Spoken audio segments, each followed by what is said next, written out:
नमस्कार। प्रारंभ पर आप सभी का स्वागत। मैं अवनीश।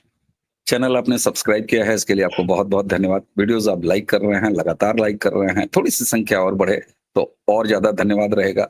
वीडियो को शेयर करेंगे तो इससे आपके प्रारब्ध की रीच बढ़ेगी, यानी वीडियो ज़्यादा से ज़्यादा लोगों तक पहुँचेगी। और बेल आइकन अगर दबा लेंगे तो किसी भी अपलोड की सबसे पहले सूचना आपको मिलेगी।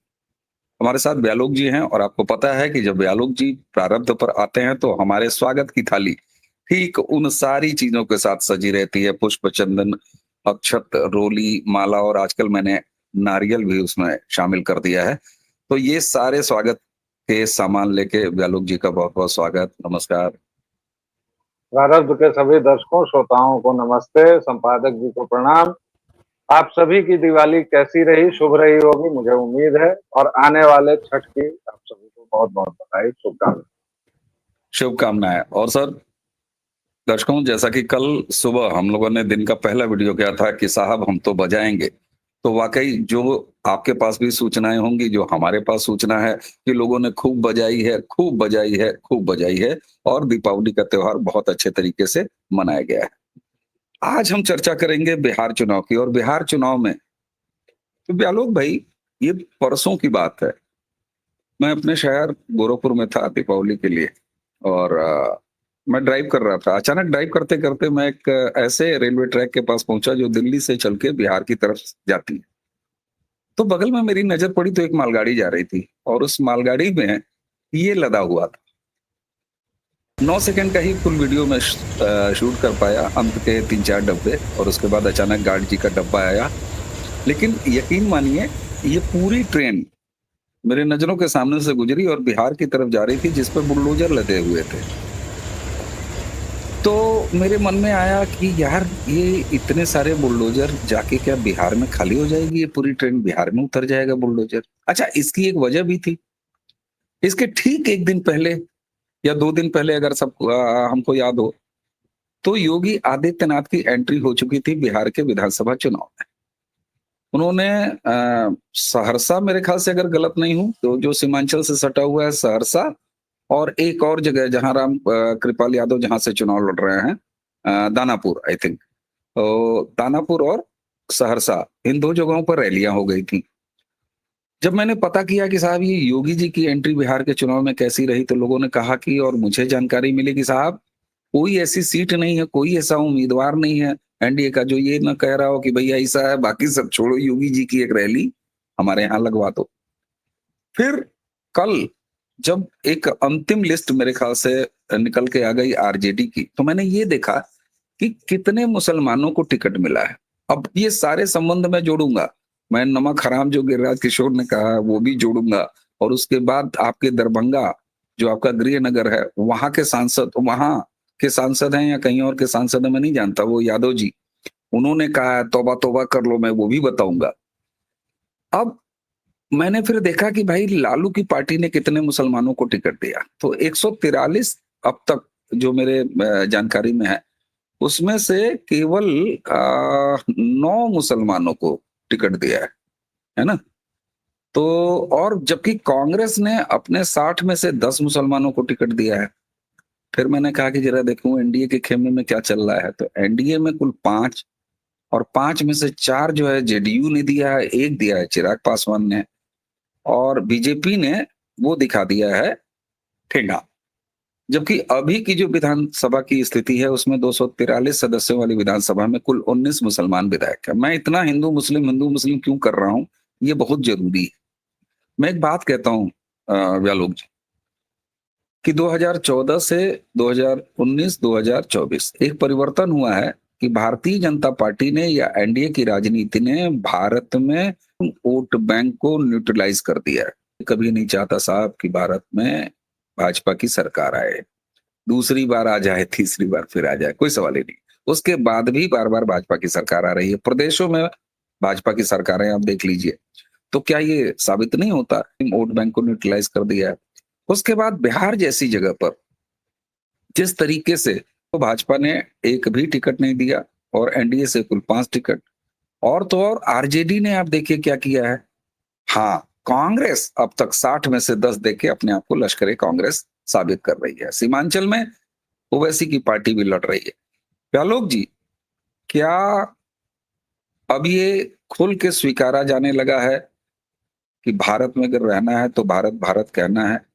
दो चीजें आपने जोड़ दी संपादक महोदय। एक तो ये जो एक पूरा क्लास है, एक पूरा वर्ग है मोहनदन का, उसकी राजनीति, उसका जो तुष्टीकरण आज तक चला है, उससे क्या खौफनाक दिल दहलाने वाले नतीजे आए हैं और आगे क्या होने वाला है, एक तो ये मसला रहा। दूसरा, गोरक्ष पीठा के पीठाधीश्वर योगी आदित्यनाथ की बिहार में एंट्री, चर्चा और बिहारियों की उनसे उम्मीद है।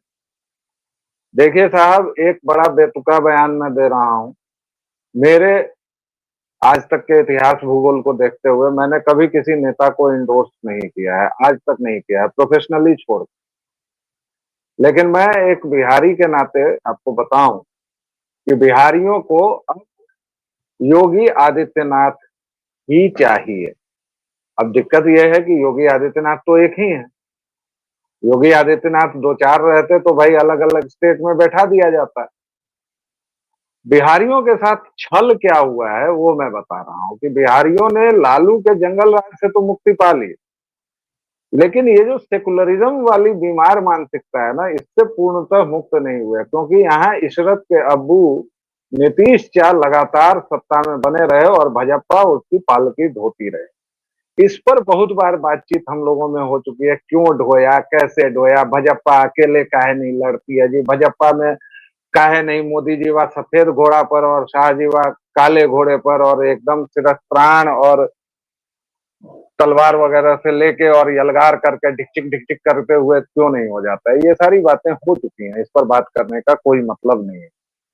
लेकिन मैंने चूंकि योगी जी के लिए ज्यादा तैयारी की थी तो आपके दो पक्षों में एक करूंगा। पहले योगी पर शुरू करता हूं।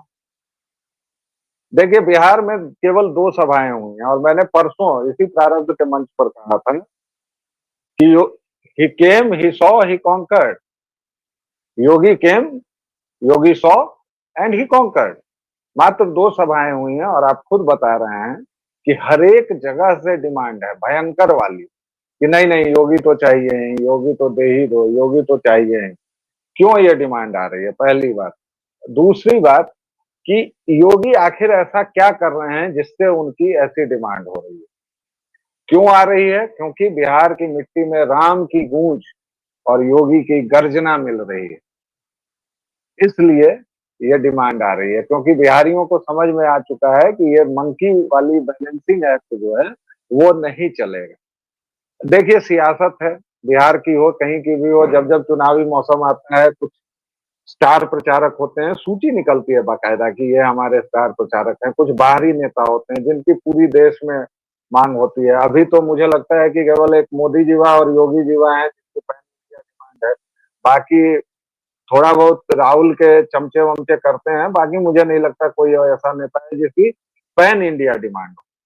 बिहार में भी डिमांड हुआ, लेकिन इस बार की डिमांड में एक ये है कि जो भगवा लहर आ रही है योगी के साथ, उसको सीमावर्ती इलाकों में रखा जा रहा है।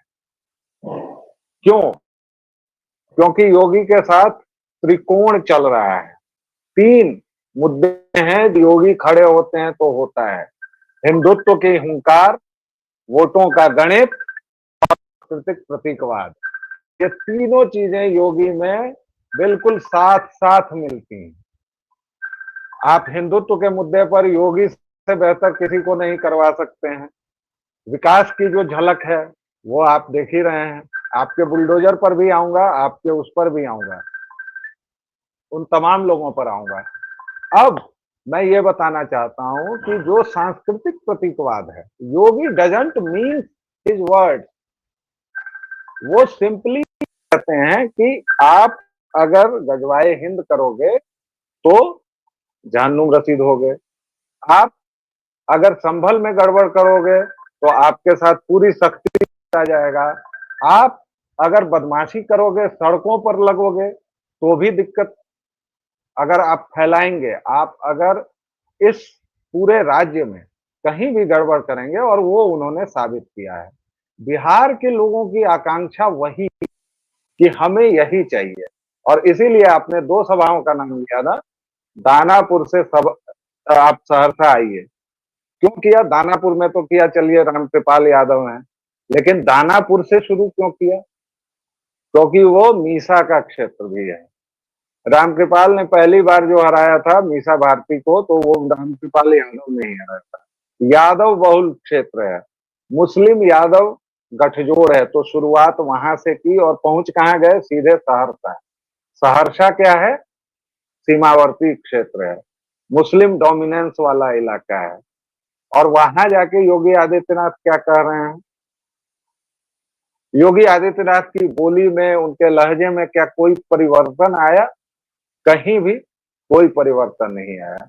तो सहरसा की सभा इसलिए की गई कि हिंदुत्व का काउंटर नैरेटिव जन्म ले। जो एआईएमआईएम ने इस बार किया है, 100 सीटों पर अपने उम्मीदवार उतारे हैं, छोटे छोटे कुछ दलों से, एक आदमी की पार्टी से, उसने गठबंधन भी किया है। लेकिन 2 चीजें आप भाजपा की गौर कीजिए। भाजपा ने उत्तर प्रदेश में ये पहले किया था, इस बार बिहार में किया है, एक भी मुस्लिम उम्मीदवार को टिकट नहीं देना। प्रधानमंत्री हैं साहब, वो कहेंगे ही सबका साथ सबका विकास।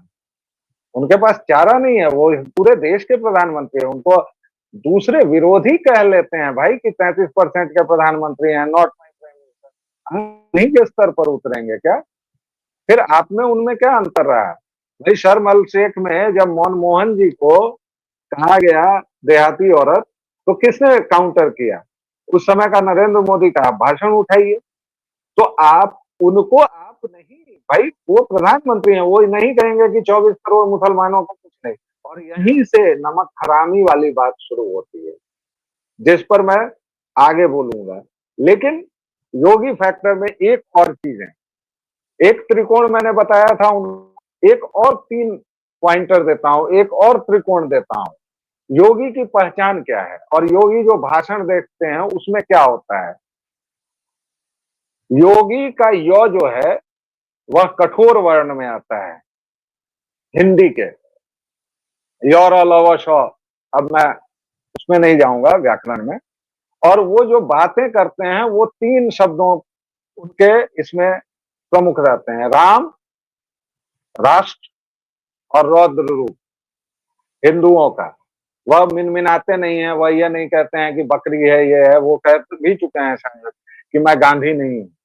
या वो ये भी कह चुके हैं कि क्या उनके पास फूल माला लेके जाएंगे अपराध पास, या उनके पास गन ही लेके जाएंगे। राम मंदिर, धार्मिक पहचान, इसको कंफ्यूज मत कीजिए, इसको मोहम्मदन के धार्मिक पहचान से कभी घोषित मत कीजिए। क्योंकि योगी की छड़ी उन हिंदू पर भी पड़ती है जो कहीं भी कानून व्यवस्था के लिए समस्या बनते हैं। वो इजाजत भी नहीं दी जाती अगर कानून व्यवस्था की समस्या बनेगी।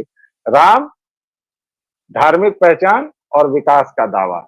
और दावा क्या है? ब्रह्मोस बन रहा है साहब। कभी जहां कारें काट के और आनंद फान में कभी ये रिकॉर्ड बनता था कि 5 मिनट में कार काट के भेज दिया, बेच दिया, अब ब्रह्मोस का रिकॉर्ड बन रहा है। और ये जो आपने बुलडोजर दिखाया सर, इसकी तरफ एक इंगित बस कर देना चाहता हूं। 3 दिन पहले होम मिनिस्ट्री ने एक ऑर्डर दिया है सीमावर्ती सभी राज्यों को, और मुझे नहीं लगता कि वो बुलडोजर केवल बिहार में उतरेंगे, वो बुलडोजर बंगाल भी जाएंगे और असम भी जाएंगे। और सीमावर्ती जितने राज्य हैं सभी जगहों पर जितने भी अवैध, अब यहां भी देखिए, आपने कहा था ना शब्दों का विवादित बयान, वैसे ही धार्मिक इमारतें। अबे अवैध धार्मिक इमारतें क्या होती हैं? मस्जिद कौन सी धार्मिक इमारत होती है? दरगाह कौन सी धार्मिक इमारत होती है भाई? मजहबी इमारत कहो ना, पॉलिटिकल इमारत कहो ना। मस्जिद तो पॉलिटिकल स्पेस है, उसका धर्म से क्या लेना देना है? गजब बात है। लेकिन हम लोगों को यही पढ़ाया गया है सर, इसलिए क्या करेंगे? अब दूसरे हिस्से में अगर आप कहेंगे समय होगा तो मैं मोहम्मदन और हरामखोरी, नमक हराम, ये जो कहा गया है, मैं तो कहता हूं नमक हराम कहा गया, हरामखोर भी कहा जाए तो कोई दिक्कत नहीं है, क्योंकि वो है और मैं इसको सिद्ध करूंगा। कैसे हैं जी? नहीं, मुझे लगता है आपको सिद्ध करना चाहिए। मेरे पास कोई सवाल नहीं है। अब मैं बताता हूं, आजकल एक नया चला है, जैसे 2 शब्द हमने बताया कि विवादित बयान, 2 समुदाय, धार्मिक अवैध इमारतें, ये सब तो आप समझ गए दर्शकों श्रोताओं।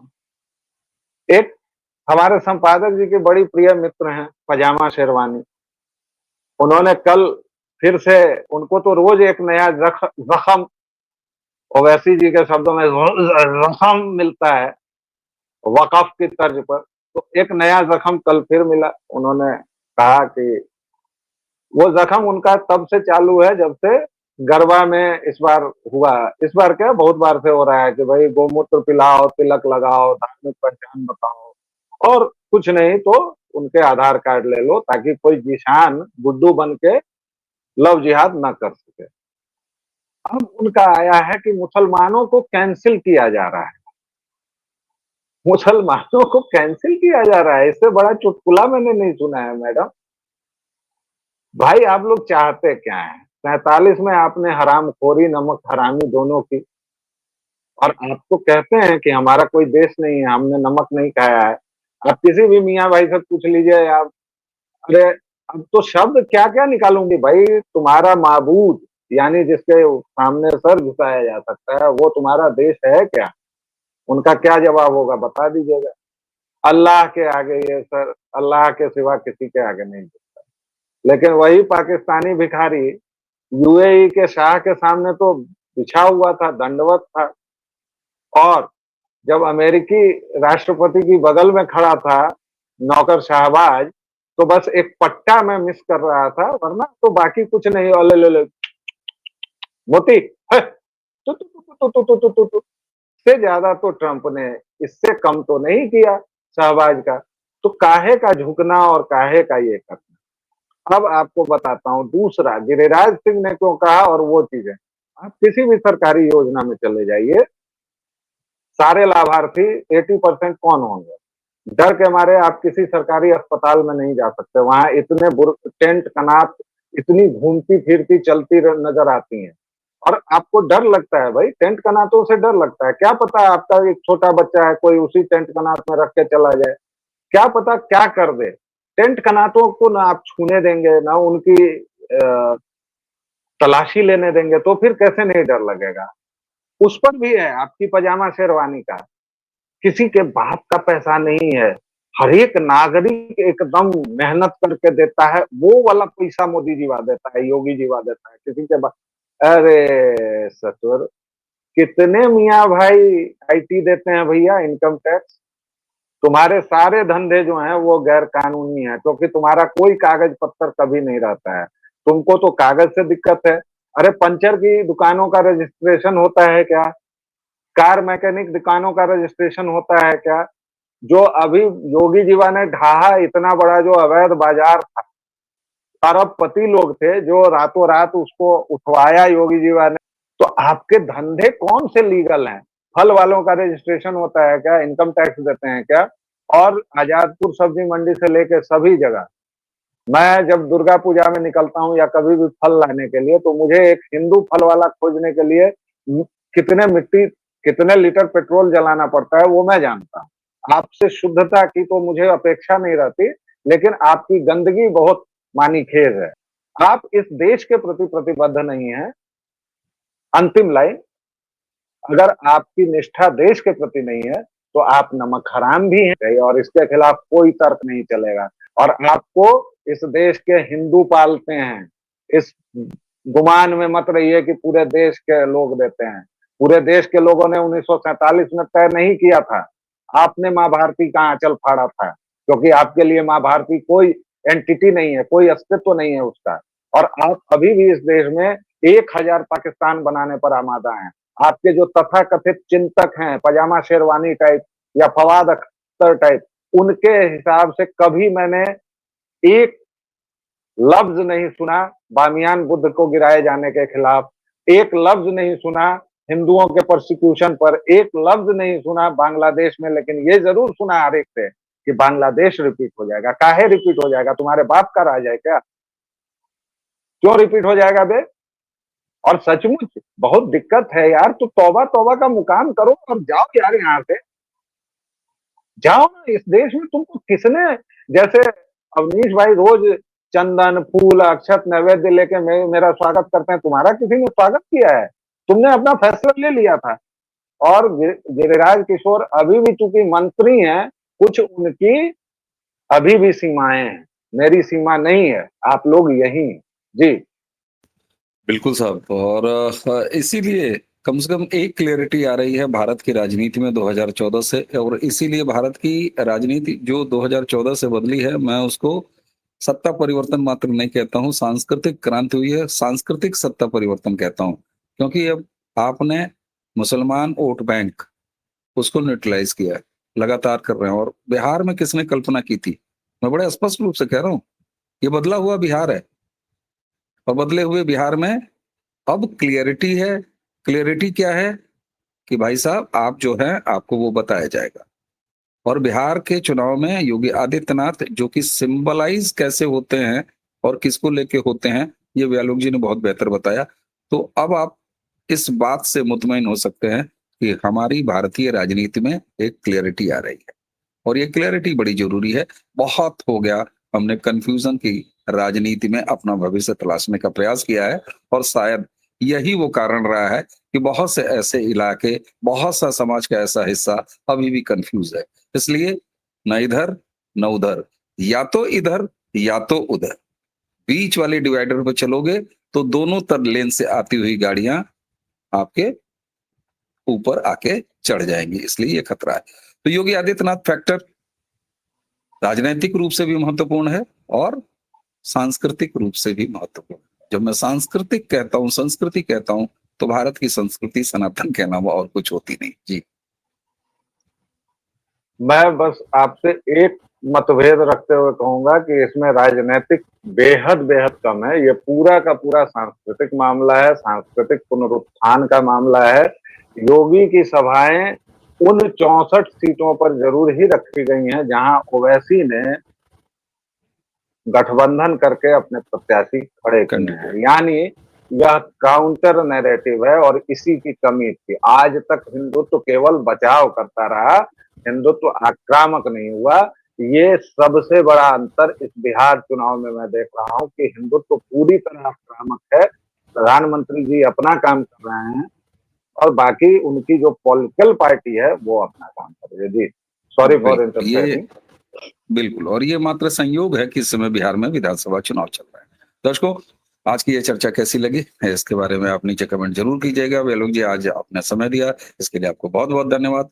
दीपावली मनाने के बाद आज सारे लोग अपने अपने घरों में जरा सा आराम से है, तो वीडियो को बढ़िया से देखिएगा, इसको शेयर भी कीजिएगा, चैनल को सब्सक्राइब भी करवाइए और बेल आइकन जरूर दबा लीजिए, ताकि किसी भी चर्चा की सबसे पहले सूचना आप तक मिले। व्यालोक जी प्रारब्ध के अलावा व्यालोक वाणी पर पाए जाते हैं, वहां भी आप उसी तरह से स्नेह बनाए रखिए जैसे आप अभी व्यालोक वाणी को भी स्नेह दे रहे हैं। तो व्यालोक जी आइए लेते हैं विदा। नमस्कार, प्रणाम, जय श्री राम। श्री राम।